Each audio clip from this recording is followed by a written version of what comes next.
Aminado ako dun sa nagawa ko na yon. Kaya hinihingi ko ng tawad kay Kiko Matos, yung mga nagawa ko sa kanya. Sa'yo, Kiko Matos, patawad sa lahat ng mga pagkakamali ko sa'yo, sa mga nagawa kong pagtitrip sa'yo. Siguro kaya rin nainis ka sa akin, kaya ka na bad trip din sa akin, dahil din sa mga ginawa ko sa'yo. Kaya hindi rin kita masisisi kung bakit nasaktan mo ko. Yan, wala akong galit sa'yo, wala akong hinanakit sa'yo. Sorry sa mga nasabi ko sa'yo. Sorry sa mga naikilos ko sa'yo. Sorry sa lahat yan. Ayoko na kasing pahabain pa to. Ayoko nang humantong pa tayo sa demandahan.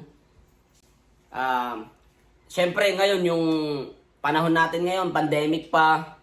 Kaya ang hirap. Ang daming problema ng tao. Ang daming problema ng bawat pamilya. Tapos iisipin pa tayo. Mamumroblema pa sila, ba't ganyan. Diba? Imbis na problemahin na lang nila yung pamilya nila, tayo pa yung iniisip nila. Kaya gusto ko nang matapos to. At ayoko nang may madamay pang iba dito. Ayoko nang may madamay.